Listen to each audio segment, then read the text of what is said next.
Hey, fam, I'm back. Part two. Part two. Let's go. You want to be a pastor by vocation? Man, give me a call. I need to talk to you. There's something wrong. By vocation, meaning that's what you want to do. You want to be a preacher pastor. You want to pastor a church.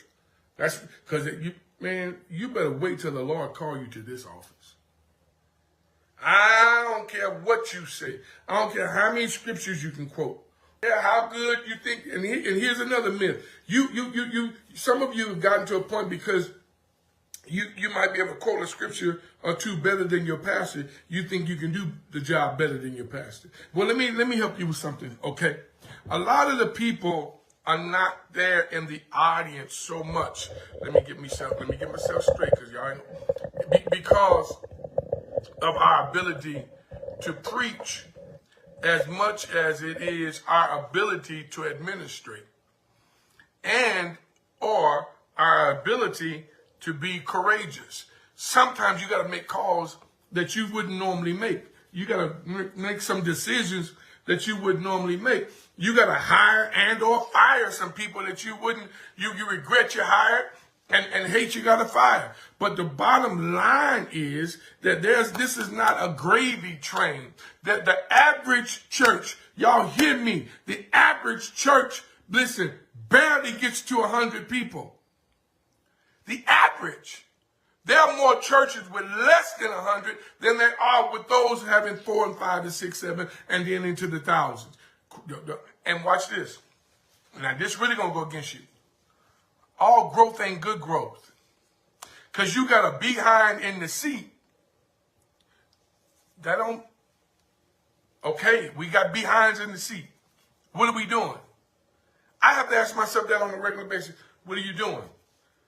So I got to go back to the elementaries. That's what I'm doing. So I'm answering my own question. And I'm answering it for you. In case you ask, well, what you doing? I'm going back to the elementary.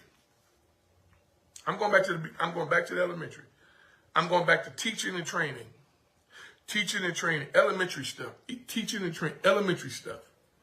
Elementary stuff. Why you even got baptized? Elementary stuff. Elementary. Why do we even have elementary? Because if we're going to be healed, whole, and delivered, which is our mantra for 2024, healed, whole, and delivered, then we got to deal with the whole man. We got to deal with, watch this, the entire narrative. We got to tell the whole story. All right?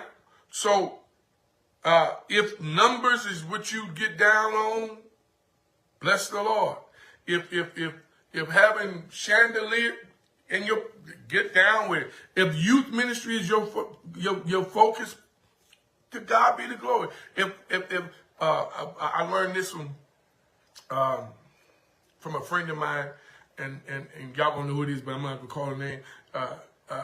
That pastors in San Diego. This boy did something that messed my head up. It is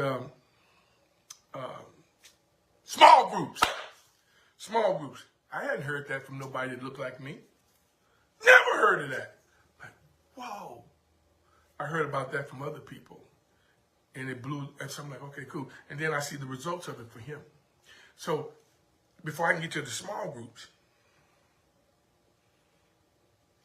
before I add another weekly class or weekly event or weekly service, let me perfect those that are already in place. And in perfecting them, y'all stay here. In perfecting them, some of it's got to go. All right? So I want y'all to hear my heart. Stop playing around with this thing. All right? So between these 2 points, part 1 and part 2, I pray God I said something that has blessed you, has encouraged you, has strengthened you, and if need be, convicted you. Because, y'all, we got to change this narrative. We got to change it. Y'all, quit playing. In the words of my wife as I close, to thine own self, be true. Peace.